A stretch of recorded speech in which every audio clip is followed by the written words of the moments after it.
मेरो है गोपाल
तीन गुण जे आहेत गोबराय सुद्धा म्हणतात की याच गुणी जगी वाया गेला, त्या गुणांनी वाया गेला तो मनुष्य. आता बघा सत्वगुण आपल्याला सगळ्या गुणामध्ये थोडी आपल्याला बरा असे म्हणजे आहे तो वाईटच, पण त्यात बरा म्हणजे सत्वगुण बरा वाटतो. तिथं तो परमार्थाला लावतो हे की नाही, तिथं वाटतं बसा हरिपाठ चालू आहे आपला नाव ऐकावं, निरूपण चाललंय चला बाबा आपण जावं. म्हणजे हे काय होतं निदान तो सत्वगुण तो इथपर्यंत आपल्याला आणून पोहोचतो करतो, त्याच्यातला खूप महत्वाचा. तमोगुण काय करतो, तमोगुण एक घालून तो प्रयत्न तमोगुण काय करतो आणि कधी कधी परमार्थामध्ये ना तमोगुणी माणसं चांगले कामाला येतात. ते कसे आर्ध्यात ते मला घातलं थोडी काढली बिलकुल नाही. हे रजुगुण नाही ना हा मानलाय माई सांगायच्या आता त्यांच्या भाषेत सांगतो बघा. माई म्हणायचं रजुगुण म्हणजे शंभरातली माशी निघताच येत नाही. आता दृष्टांत बिबल्स आहे मला पितवाला म्हणून मला माफ करा ते निघत नाही बाय तसे काही माणसं काय येते दारात ऐकून घरातून बाहेर बिलकुल नाही. आपलं घर बरं असं ते मुलं बाळ पोरं बाळा अंगावर नातवंड अंगावर खेळले का कुठं बोललं झालं पण त्याला हे वाटत नाही की कोणीच माझ्या कामाला नाही. तो रजोगुण येतो, तो रजोगुण आसक्ती निर्माण करतो आणि रजोगुणी माणूस परमार्थात जरी आला तर तो कितीपत त्याची आसक्ती निर्माण करतो. हे लक्षात तो जास्त टिकत नाही रजोगुणी माणूस. तमोगुणी माणूस तो येतच नाही खरं म्हणजे, पण जर आला तर तो माघार घेतो. वाड्याकोळी कसा होता एक ब्राह्मण मारायचा आणि एक खडा रांगण टाकायचा असे किती रांगण जाते 7 रांगण. एका रांगणामध्ये खडे किती बसू जाते पण ते रांगण काय आजचा नव्हता. त्या काळात रांगण कशी असते एवढे तरी ब्रह्महत्या केल्या होत्या. म्हणजे तो किती तमोगुणी असेल काय विचारत नाही. पैसा पाहिजे आपला खुली माणूस आणि त्या माणसाला माणसांसारखी भेट झाली आणि एका शब्दातच काम झालं त्याचं. आता तू हकीकत सांगत बसत नाही मी एकच शब्द विचार कोणासाठी करतो नोकरी तरी आपण कोणासाठी केली प्रपंचात बायका पोरं वगैरे आई वडील यांच्यासाठी केली तर नाही तुम्हाला औषध म्हणूनच केली नसली केली तर नसत जमलं. पण त्यांनी ते माणसं मारले कोणासाठी मारले त्यांनी त्या दादाने त्याला विचारलं कोणासाठी केलं तो म्हणतो माझ्या बायका मुलांसाठी. जाऊन विचार त्याला ते तुला येतील का शेवटी वाचवायला? त्यांनी पण हेच सांगितलं की आम्ही येणार नाही, आम्ही तुम्हाला सांगितलं या पद्धतीने 2 नंबर तुम्हाला गोळा करायला ह्या पद्धती आम्ही सांगितलं होतं का? नाही, तुम्ही काही करा ना आमचं पोट भरा. महाराज लगेच हुशार झाला तो. पैसदा संतांचे संगती कळो अनेक उदरापती माझे कोणीच नवती लगेच कळालं. सत्संगतीमध्ये गेलं म्हणजे काय हे कळावं लागतं की माझं कोण नाही, हे कळावं लागतं महाराज. त्याला लगेच कळालं माझं कोण नाही. गणित मुनी तुम्हाला सांगितलं की एक गावून होतं ते लगेच शाळेला सोडून दिलं आणि तिथं बस नारदांचं म्हणणं आहे. नारदांनी सांगितलं इथंच बस महाराज. काय नाम जपलं वाल्मिकाने फुटले डोलक्याला पानं. त्या नामस्मरण त्यांनी इतकं केलं की त्याची जी कुऱ्हाड होती ना ती रवली गेली. ती कुऱ्हाड त्या कुऱ्हाडीच्या दांड्याला पान फुटले. आश्चर्य गेलं. त्या नामाचा परिणाम, नामाचा महिमा किती मोठा नाटक आहे. आम्ही नाम घेतच नाही ना, मग आम्हाला कसं काय तो नामाचा महिमा कळणार? नामाने सगळं होतं. काय होतं? अरे म्हणले पुण्याची गणना कोण करी? त्या नामाचा महिमा नाच आहे. ऐसा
नामाचा महिमा वाल्याचा वाल्मिकी झाला हे प्रसिद्ध आहे महाराज. हा रे रामायण रामा आधी ही त्यांची महिमा आहे ती.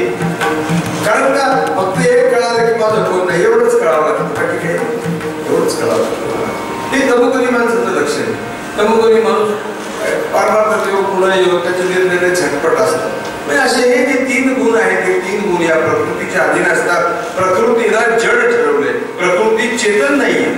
सांख्यांनी प्रकृती ज्या प्रकृती पुरुषापासून हे जग होतं असं म्हटलं, पण त्यांनी प्रकृतीपासून होतं म्हणत असताना ईश्वर नाकारला, त्यांनी चेतन नाकारलं. पुढे बोलणार आहे मी त्याच्यावर. सांख्यांचं असं म्हणणं आहे. तर ही प्रकृती काय आणि देह काय? देह कसा आहे? जड आहे. या जडाच्या अधीन हे 3 गुण येतं. मग आता 3 गुण जर हे जडावर येतं, हे जड जड खरं नाही, मग हे गुण कुठून खरे येतं? गुण गुण सुद्धा खरे नाही. महाराज म्हणले त्रिगुण असार निर्गुण हे सार. सार काय आहे? निर्गुण आहे. त्रिगुण सार नाहीये, त्रिगुण असार आहे.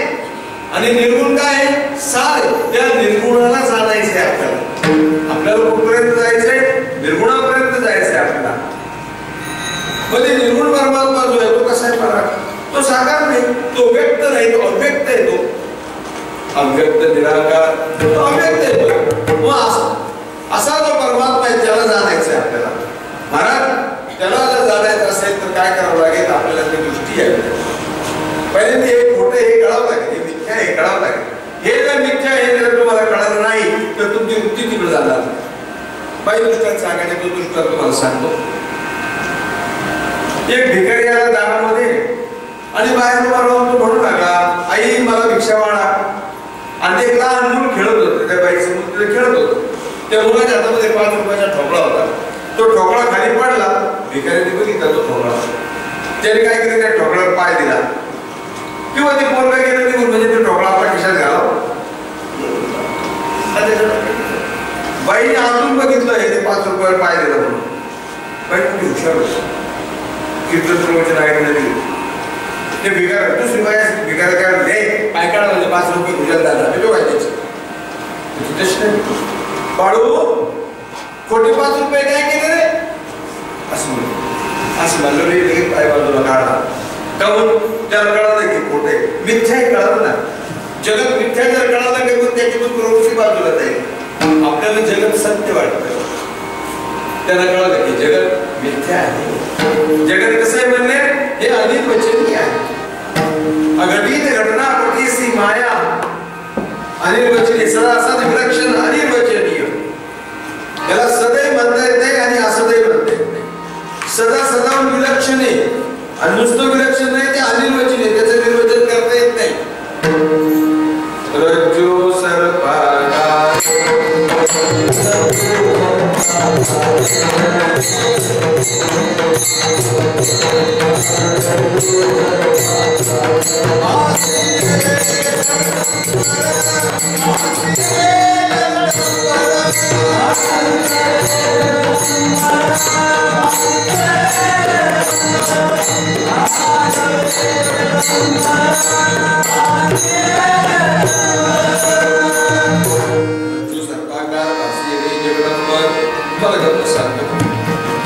संध्याकाळची वेळ आहे संध्याकाळच्या वेळेला एक दोरी अशी पडलेली असते वाकडी तिकडी आणि एक मनुष्य तिकडून आला त्याचा पाय पडला दूर पडला पटकन पाय मागे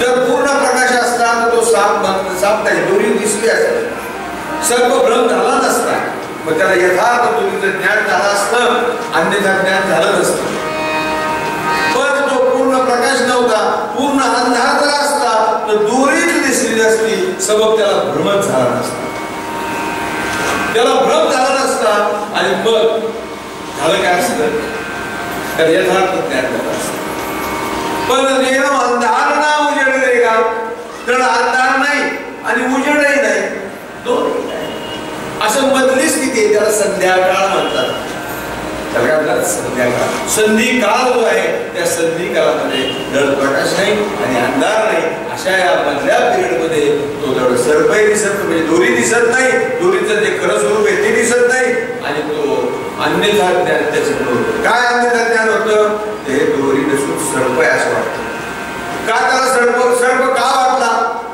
दुसरं का नाही काही वाटलं याचं कारण आहे की पूर्वी त्याने सर्प बघितला होता त्या सर्पाचे संस्कार त्याच्या अंतःकरणामध्ये होते आणि ते संस्कार त्या सर्पाची सदृश्यता ज्या वेळेला पुढे आली त्यावेळेला दोरीमध्ये आणि सर्पामध्ये काय सादृश्यता आहे तो वाकडे तिकडे पण सादृश्यता आहे आणि ते सादृश्य त्याला दिसलं सादृश्य दिसल्याबरोबर त्याला तो भ्रम झाला की नाही सर्प अयम सर्प हा सादृश्यता दिसली की भ्रम उत्पन्न होतो तुम्हाला घडलेली घटना सांगतो घडलेली घटना आम्ही बालेश्वर पार्टीमध्ये राहत होतो आणि आमची बहीण आली होती मीरा आणि तिथे राहून पाहुणे पण आले होते मला ऑफिसमध्ये मार होता की बघ आलेले मी आलो गाडीला मी बांधला आणि आतमध्ये गेलो तर ती उभी होती आणि तिचं तोड तिकडे भिंतीकडे होतं म्हणजे माझ्याकडे पाठ होती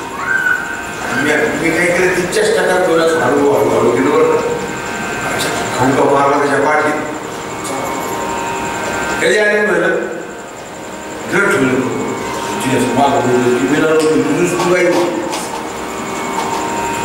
मला असं लागलं काय करावं म्हणलं किती लोकांना केला मला तिची साडी नेसली म्हणून तुम्ही हा ती साडी आणि मग मला वाटलं मिळायची म्हणून मी हल्लो मी तुमची बहिणीची हे काय झालं असं सादृश्यता तिची साडी ही नेसली होती आणि ती साडी नेसल्यामुळे आम्ही तिची शरीराची तशी होती मला तीच वाटली ना याला काय म्हणायचं त्याला भ्रम म्हणायचं ते भ्रमामुळे मला तसं वाटलं ना भ्रमामुळे मला अन्यथा ज्ञान झालं ना पण त्याचा परिणाम काय झाला मूर्खपणात झाला ना परिणाम तसं जगत न वाटतं जगत सत्य वाटायला लागलं आणि हे सत्य वाटायला लागल्यामुळे काय झालं की तो भ्रम उत्पन्न झाला मग मला सांगा दोरीवर जो वाचला सर्प आहे हा खरा आहे का नाही खरा नाही पण तुम्हाला खरा नाही हे कधी कळालं दोरीचं ज्ञान झाल्यावर कळालं जोपर्यंत दोरीचं ज्ञान नव्हतं तुम्हाला दोरी वाटत नसून तो सर्प वाटत मग ज्या वेळेला सर्प वाटतो त्यावेळेला तो सर्प खरा आहे का नाही? भ्रमकाली सर्प खरा आहे, तो खोटा कसं काय म्हणतात? अज्ञान काळामध्ये तो खरा आहे. अहो स्वप्न पडते आणि स्वप्न पडत असताना मला दुःखी होतो. महाराज काय सांगायचं, मला आणि स्वप्न पडलं, माझ्या सायकल होती, ती सायकल माझ्या हातून कोणतरी चोरून गेली, मला कळलंच नाही. मला खूप वाईट वाटत काय करावं सायकल, आणि मला राग आला की माझ्या हातातली सायकल कशी काय गेली. आणि नंतर जाग आली पहिले समाधान वाटलं, सायकल चोरी गेली नाही. अरे सायकलच खोटी आहे, चोरी जायचा विषय काय. पण जोपर्यंत जादूगी येत नाही तोपर्यंत ते स्वप्न खरं वाटत. जोपर्यंत दोरीचं यथार्थ ज्ञान होत नाही तोपर्यंत ती दोरी काय करतात, तो सर्प वाटतो. त्याला अन्यथा ज्ञान म्हणतात, त्याला विपरीत ज्ञान म्हणतात. जगत सत्य वाटतं हे विपरीत ज्ञान आहे, हे यथार्थ ज्ञान नाहीये. मग तसंच आहे. आणि हे कशामुळे होतं? मायेमुळे होतं. हे त्रिगुण 3 गुणांमुळे होतं. म्हणून सांगतात की निर्गुण असा. मग तुम्हाला याच्यातून पलीकडे जायचं, यथार्थ ज्ञान झालं पाहिजे, निर्गुण स्वरूपाचं यथार्थ ज्ञान झालं पाहिजे. हे जगताचं तुम्हाला जे भ्रम होतो तो भ्रम गेला पाहिजे. पण तो भ्रम कधी जाईल? जेव्हा आता तुम्हाला खोटं हे कळून जाईल, तोपर्यंत जाणार नाही. दृष्टांत सांग, गंमत अशी होती, एक ब्राह्मण होता आणि ब्राह्मण होता, त्याला काय आलं की तो संविधान आणण्याकरता म्हणून जंगलात गेला. जंगलात गेला, त्याला पारण्याचं भूत लागलं. आता तुम्हाला भूता खरं असतो का खोटा असतो तो विषय वेगळा, वृत्तांतामध्ये काही पण चालतं. त्या ब्राह्मणाला भूत लागलं त्या पारण्याचं, आणि तो जो नाचून चालला ना, तो घरचे म्हणाले की असं कसं काय ब्राह्मण म्हणून जो म्हणजे संध्या स्नान वगैरे सोहळं वगैरे सगळं पाळत होता, आणि त्याला भूत लागलं. आल्याबरोबर ते धर्मभाषण केली, काय झालं काय बस 4 पाय चालला ब्राह्मण 4 पाय चालला. त्याच्या घरचे म्हणाले वेळ आहे कोणाला आठवण देऊ, त्याला आम्हाला बांधून ठेवला. जो म्हणायचा जो पण 4 पाय घेत नाही तो पण झाडाला सोडित नाही, म्हणजे कोडवड येते झाड म्हणते कमर झाडाला सोडित नाही. लिंबाचा पाला देवाला शाळा सगळं राहतं. लिंबाचा पाला हे उतरून टाक, ते उतरून टाक, त्याच्या खरं म्हणजे ज्याच्या घरामध्ये येते होम हवन वगैरे होतं त्याच्या घरात त्यांनी लिंबाचा पाला ते सगळं जो मला तुम्ही सोडायचो नाही शेवटी म्हणलं देवाला शिवलं 4 पाय चालू झाले. तर ते काय दारामध्ये बांधण्याचं बघायचं आणलंय म्हणले आणलंय ते कापा बोलतो. बाकी जे घरचे गेले तर म्हणून ते म्हणलं आमचं घर कधी असं आयुष्यात नाही म्हणले, हा विषय सुद्धा नाही, तुम्ही काय केलं. तेवढं एक देवाला दुसरा आला, याला सिनियर असणारा जो आला तर मला काळजी करू नका, हे सगळं होणार नाही, मला मंत्र याच्यापेक्षा चांगले आहे. जेव्हा आला तरी खणखून माझं याला कोणी हानीत का तर ब्राह्मणाला कोणी मारीत का, म्हणजे दिली छोडी. मग ब्राह्मणाला मारले का पारदाला मारले, सोपं आहे.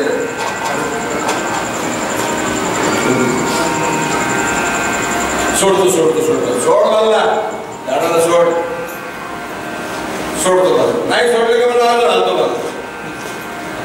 ते गेलं बघ त्याला सोडून गेल्यानंतर त्याच्या तो ब्राह्मण तो झाला पहिल्यासारखा त्याने असं बघितलं सोडले बघा पाला पडलेला, ते कुंकू ते गुलाब ते सोडून पडलेलं बाहेर ते बाहेर ते 4 पाय बांधले. आणि कुणी किती एवढं बोलतो म्हणजे ते मला देवा तुम्हीच मागितलं, मी कसं काय मागत मला वेळ आहे का म्हणलं तुम्ही. माझं नाव घेता पाहिजे दुसरं तो म्हणतो देवाने नाही मागितलं, याच्या आडवास केले. मग हा ब्राह्मण झाला का पारधी गेला? अरे भ्रम जायचंय फक्त, भ्रम गेला पाहिजे.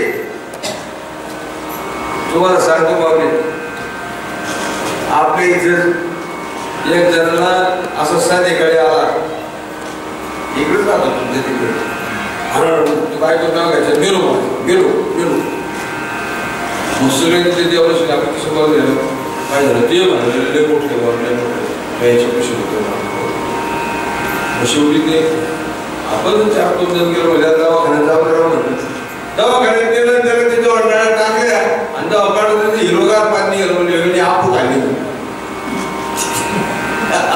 आठवडत तो नाव सांगायचं नाही काहीतरी तरी खाल्ली आपू आणि त्या आपूच्या भांडणामध्ये तो बायकोचं नाव घ्यायचं आता गेलो आता तो तरी एकच जण करावा त्या आपू खाणाऱ्याला तू एकच जण करत होतो मग ती आपू उतरली काय झालं ते आणि तेवढीच गोष्ट गेली बंद झाला तो जीवाच्या ठिकाणचा भ्रम जावा लागतो जीवाच्या ठिकाणचं अज्ञान जावं लागतं आणि ते गेलं की मग मात्र तो निर्गुण स्वरूपाला प्राप्त होतो हे गुण जे आहेत ना हे बंधनात टाकत असतात आणि म्हणून एवढंच बाजूला काढायचंय बाकी काही नाही गुणरहित परमात्मा जो आहे त्या परमात्म्याला जाणायचं आहे आता त्याला जाणायचं म्हणजे कसं जाणायचंय आणि त्याला आपल्यावर भिन्नत्वाने जाणायचं नाही तर तुम्ही जा तुका म्हणे तूची खडा येर पसारा वावराची आमचे गुरुबोध होते त्यांनी गाल गुरु घेतले माईच्याकडे आला माईच्या पाया पडला की माई त्याच्या पायाला वाकल्या नाही माझे दाखवा माझे दाखवा माय म्हणले तुझ्या मड्याचे कोण पाया पडत नाही आमची वस्तू आहे त्याच्यात आम्ही वस्तूचे पाया पडतो त्याला त्या वस्तूचं ज्ञान होतं त्याला ज्ञान होतं निर्गुण परमात्म्याचं त्याला ज्ञान होतं पण याला नव्हतं त्याला वाटतं माझे पाया पडत तुझ्या कोण पाया पडतो तुझ्या हात वस्तू आणि तुम्ही सांगता त्या हात वस्तू जरी गेली तर काय होतं हिमटच पडतो अहो माणूस मरतो म्हणजे काय होतं माणूस तिथंच पडलेला असतो गरजेला सगळं रडतं ओरडतं नाद होतं तुम्ही मला सांगा त्याला विचारून तुम्ही कसं पण साठी करता तर हे याच्यासाठी समोर आहे नाही त्याच्या आत्म्यासाठी रडतो त्याचा आत्मा जे ते निर्गुण आहे ते निर्गुण आहे ते व्यापक आहे ते मरतही नाही न जायते म्रियते वा कदाचित नायभूत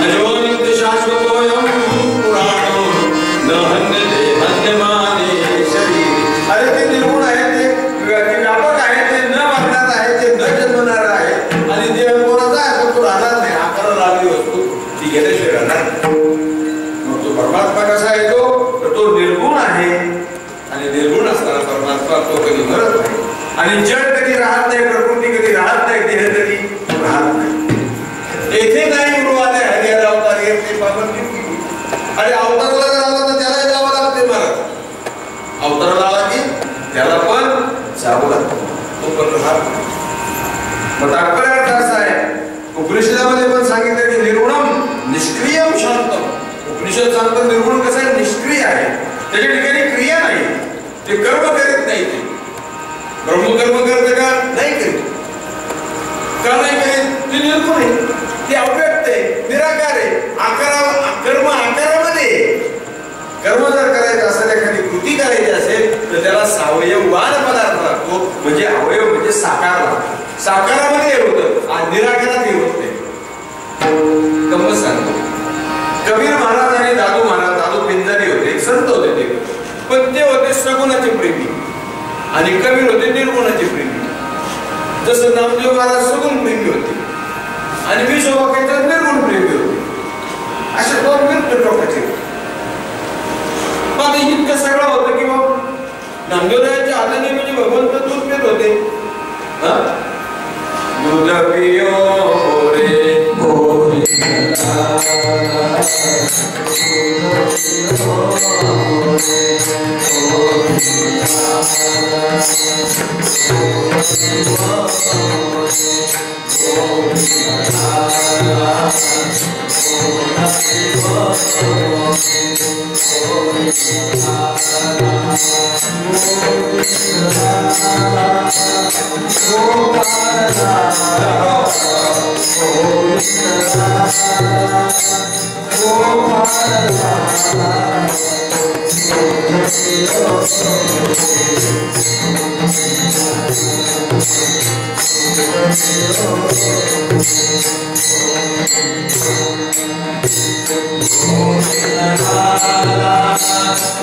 Oh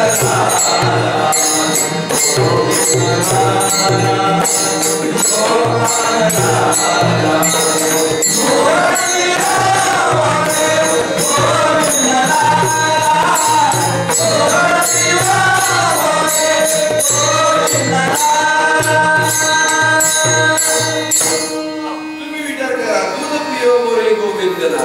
म्हणजे नामदेवराय इतके सगुण प्रेमी होते की भगवंताला दूध पाजित होते, नैवेद्य आधीचा मूर्ती जीवी एवढं सगळं होतं. आणि तेच नामदेवराय जेव्हा विश्वभा खेचराकडे गेले त्यांनी बघितलं ते पिंडीवर पाय ठेवून झोपलेले, डोकावर होतं ना असं पाय ठेवलं. कारण वृत्ती काय त्याच्यात राहिली याला डोकावर त्याला वाटलं आकार महात्मा का चालतोय हा पिंडीवर पाय देऊन झोपत.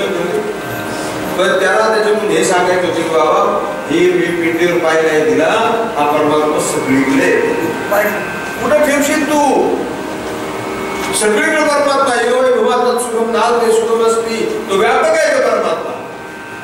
तसं ते कबीर महाराज आणि दादू महाराज दोघही, कबीर महाराज निर्गुणवादी आणि दादू महाराज सगुण प्रेमी.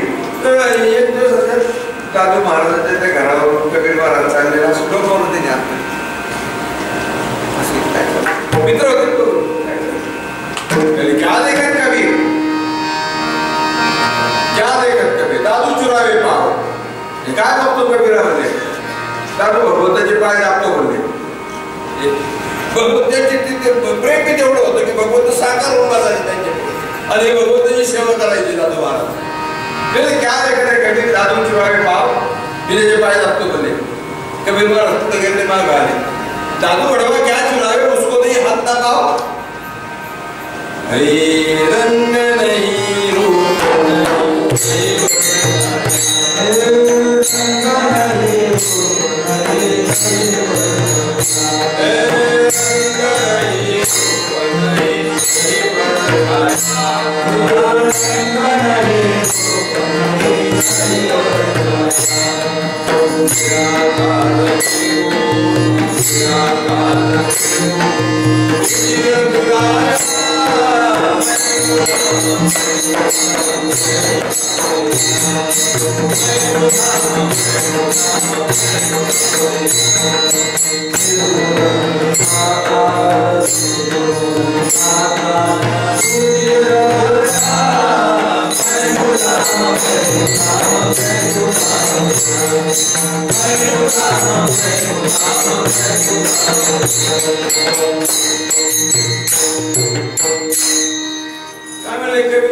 काय तू त्याचे पाय दाबतो, त्याला पाय नाही त्याला हात आहे, तू काय पाय दाबतो बरे. खरा जो परमात्मा जो आहे तो निर्गुण निराकार असल्यामुळे त्याचे पाय तू दाबू शकत नाही. परमात्मा कसा निर्गुण आहे आणि त्या निर्गुण परमात्म्याला जाणायचंय तेव्हा म्हणतात की देखील सारासार विचारता भ्रांती ते पाही असारता तरी सार ते स्वभावता नित्य जाणे सत्य ज्ञान अनंत. ब्रह्माचं वर्णन करताना सांगितलं तो देव कसा आहे, तो देव सत्यम ज्ञान अनंत ब्रह्म. हे ज्ञानोबरायांनी मराठीत सांगितलं. सत्य ज्ञान अनंत